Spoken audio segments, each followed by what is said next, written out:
Regarde bien. Avant les chants, avant les cris, avant les miracles viraux, il y a un homme assis sous un vieux cassava. Pieds nus, cheveux emmêlés comme des racines, vêtements tachés de pluie et de poussière. On l'appelle John, le fou. Il ne franchit jamais la porte de l'église. Il s'assoit. Il observe. Et chaque jour, matin, midi, soir, un plateau lui est déposé.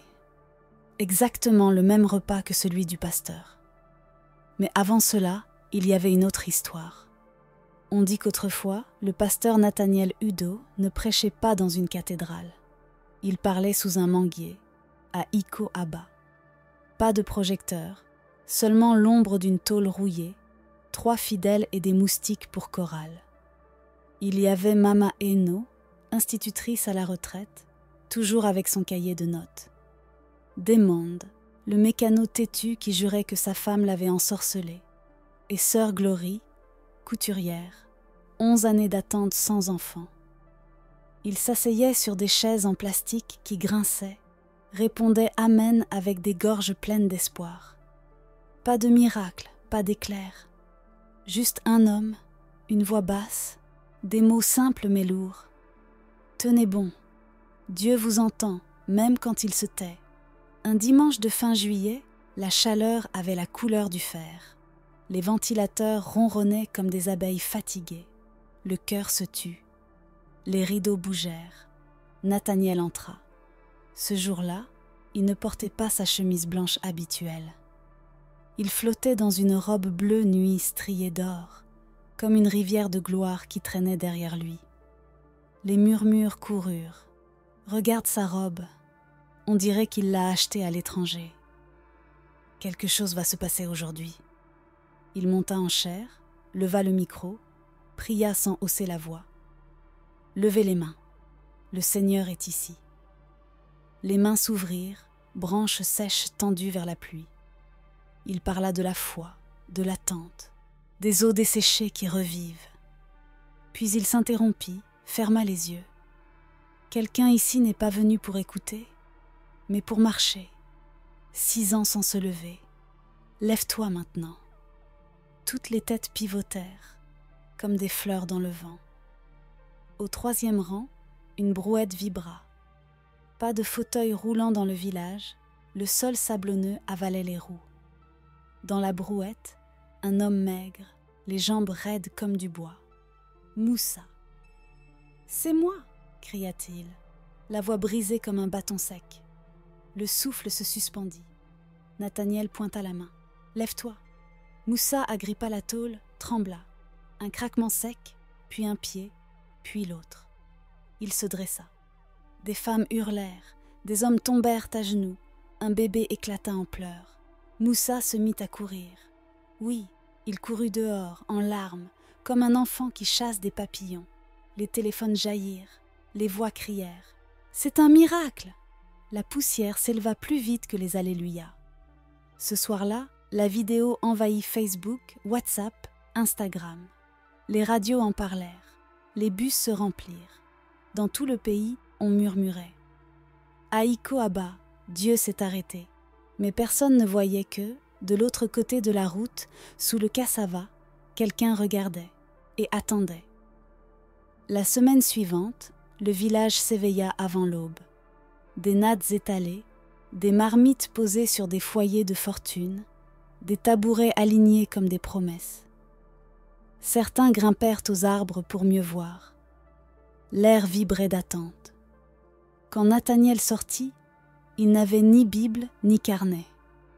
Il se mit à chanter. Une mélodie lente, chaude, qui enveloppait la foule comme une couverture. 20 minutes de chant, puis le silence. Sa voix descendit alors, douce mais lourde. Je vois une femme qu'on a moquée 10 ans. Des visages se levèrent, les cœurs cognèrent. Tu as essayé les médecins, les herbes, les potions amères. Tu as pleuré seul sur ton oreiller. Aujourd'hui, Dieu se souvient de toi. Un cri déchira l'air. Sœur Glory. Elle tremblait, les mains serrées sur son ventre comme pour le retenir. « C'est moi, Jésus! C'est moi !» Le pasteur s'approcha. Sa robe frôlait le sol. Une main sur son ventre, l'autre tendue vers le ciel. Un seul mot, fécondité. La foule vibra. Des femmes s'évanouirent. Une autre retira ses sandales et dansa pieds nus. Cette nuit-là, Glory ne dormit pas. Vers minuit, elle sentit un tiraillement, comme une corde qui cède. Elle posa les mains sur son ventre. Quelque chose avait changé. 9 mois plus tard, elle mit au monde des jumeaux, 2 garçons qui criaient comme de petits lions. Ceux qui l'avaient raillé hier déposaient maintenant des cadeaux à sa porte. Le feu était allumé. Les dimanches devinrent des festivals. Aveugles qui voyaient, jambes qui dansaient, des rires d'enfants là où il n'y en avait plus, et les dons pleuvaient. Une femme en robe rouge tendit ses clés. Mon Toyota Camry, pour l'hôtel. Une lettre arriva d'Amérique, l'acte d'une maison offert pour l'œuvre. Un 4x4 sombre s'arrêta. Un homme en agbada blanc entra, pria 1 minute, laissa une enveloppe. On compta plus tard 10 millions de Naira. On murmura qu'il était sénateur. On remplace le toit. On installa des haut-parleurs qui faisaient trembler le sol. On fit venir un générateur rouge, capable d'éclairer tout le quartier. Même ceux qui ne priaient jamais chuchotaient. « Tu vois ce lieu ? Dieu y habite. » Nathaniel voyagea. Abuja, Port Harcourt, Cotonou, Londres. On disait qu'il posait les mains sur des gouverneurs et que des juges baissaient la tête quand il parlait. Sa voix était devenue pouvoir. Son nom, de l'huile. Mais dehors, sous le cassava, John ne franchissait toujours pas la porte. Il mangeait, toujours le même repas que le pasteur, jollof rice et poulet. Jollof rice et poulet pour John. Pan de diam, même nombre de morceaux de viande. Certains disaient, « Quel pasteur comme Jésus, regarde comme il nourrit ce pauvre fou. » D'autres murmuraient, plus inquiets, « Pourquoi le nourrir si bien et ne jamais prier pour lui ?» Un soir, sœur Glory osa demander à Mama Eno, « Maman, pourquoi le pasteur n'a-t-il jamais imposé les mains à John ? Il a guéri Moussa. Il m'a donné des jumeaux. Pourquoi pas lui ?» Mama Eno serra son pagne. « Ma fille, tout n'est pas pour la bouche. Dieu sait ce qui se cache derrière des yeux fermés. » Et sous le cassava, John continuait d'attendre. Un jeudi, dans un bureau brillant aux murs recouverts de cadres dorés, Nathaniel sirotait un jus d'ananas dans un verre cerclé d'or. Son téléphone spécial sonna. « Homme de Dieu !» hurla une voix. « Ma femme a accouché, après 10 fausses couches. Un garçon, fort, qui donne déjà des coups de pied, à cause de vos prières. » Nathaniel ferma les yeux, posa lentement le verre. Le Dieu de cet hôtel ne faillit pas. La voix tremblait de gratitude. « Dimanche, je viendrai témoigner. Et pour honorer le Dieu en vous, je vous donne un jet privé. Il est prêt à l'aéroport. Je l'annoncerai moi-même. » Le pasteur ne sourit pas. Il souffla seulement. « C'est bien. » Puis, se tournant vers son PA, il ajouta à mi-voix. « Prépare l'église.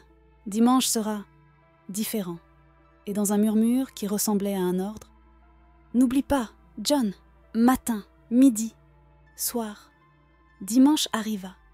Le ciel était clair, le soleil immobile. Même le vent semblait retenir son souffle. Les caméras s'alignaient, les logos des télévisions scintillaient. Les huissiers en gants blancs guidaient la foule. La chorale en rouge et or emplissait l'air de chants puissants. L'odeur mêlée de parfums, de sueur et d'attente saturait la salle.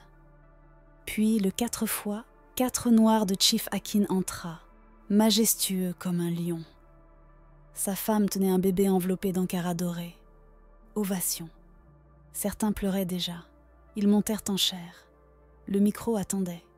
Chief Akin sourit, inspira pour parler, quand une voix explosa du fond, rauque, brisée, comme un tonnerre dans un tambour fendu. « L'heure est venue !» Les caméras pivotèrent. Les agents de sécurité se précipitèrent. Trop tard. La porte claqua.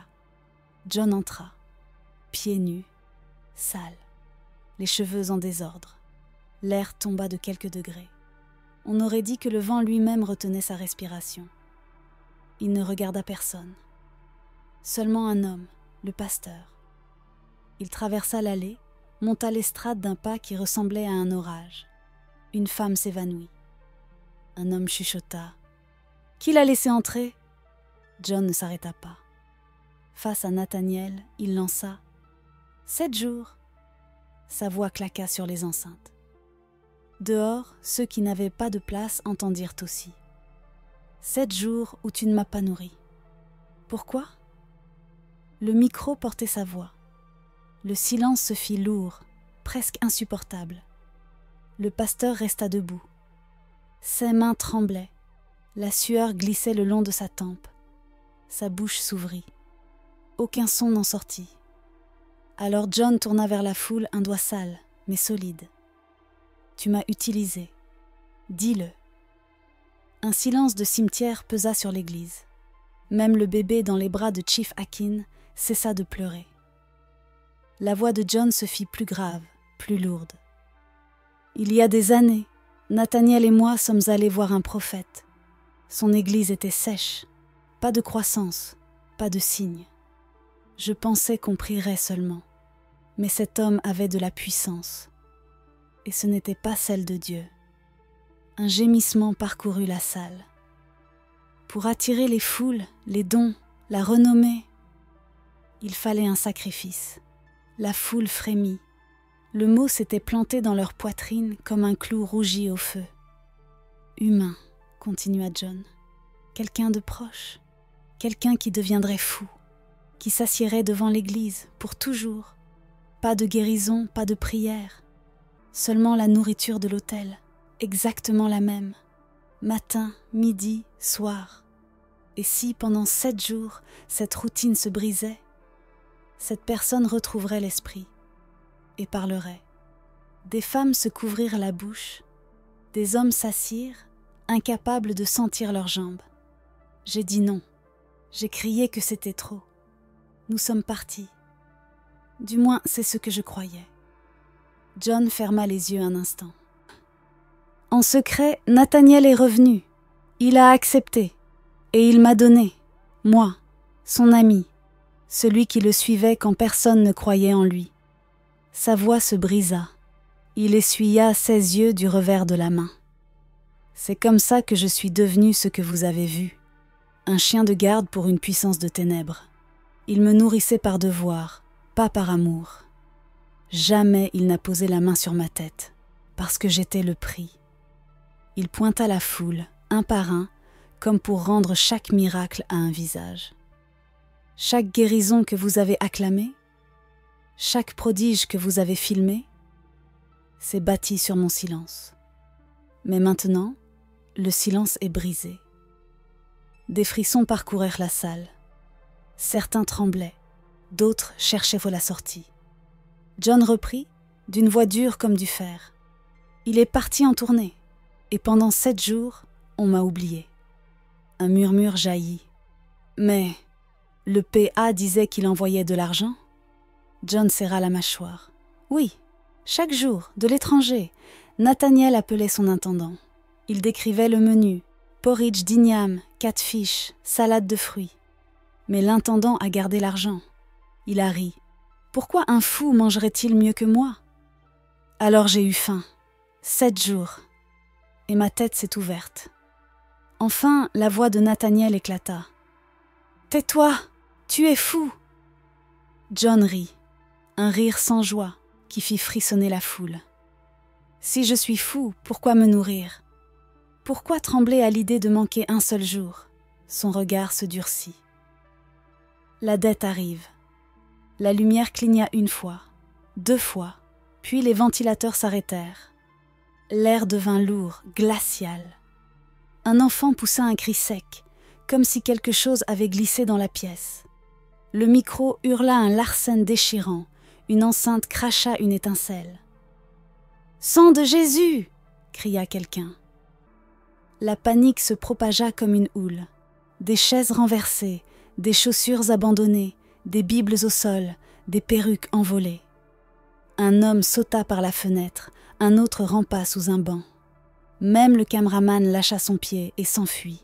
Dedans, il resta quelques statues, trop figées pour bouger.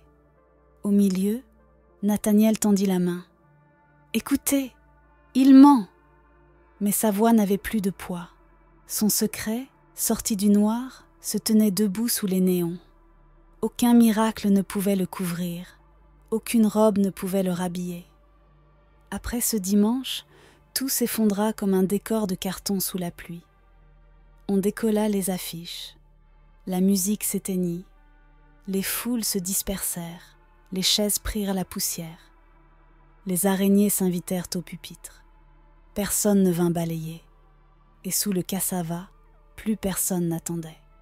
Le nom du pasteur, crié hier avec fierté, devint un murmure de peur. Les enfants chuchotaient. Ne dis pas son nom. Certains crachaient en passant devant le portail. D'autres montraient du doigt. C'est là, là où les mensonges s'habillaient en miracles. Les signes devinrent des trucs. Les bénédictions se révélèrent des malédictions. Un matin, des jeeps noirs arrivèrent. La police. Quelques minutes plus tard, Nathaniel sortait en menottes. Pas de robe, pas de sourire. Seulement un regard sec et des lèvres serrées. Les gens observaient derrière les volets, tapis dans l'ombre des boutiques. Personne n'osa parler. Le procès fut rapide. Manipulation spirituelle, escroquerie, association, abus. La salle du tribunal était pleine. Ceux qui criaient « Homme de Dieu » la veille sifflèrent quand on prononça son nom. Le marteau tomba. Prison. Pas d'appel. L'église fut scellée. L'herbe envahit la cour. Les rats héritèrent des bancs. En cellule, Nathaniel porta du brun, pas du bleu nuit, pas de fils dorés, pas de col blanc, un tissu simple, un lit partagé, pas d'estrade, pas de projecteur, pas d'acclamation, seulement le silence et la vérité immuable. La gloire bâtie sur le sang finit toujours en honte. On me demande souvent « Comment savoir ?» Regarde les fruits, pas les feux d'artifice. Observe les gestes quand les caméras s'éteignent. La lumière n'a pas besoin de crier. Elle suffit à révéler ce que la nuit voulait cacher.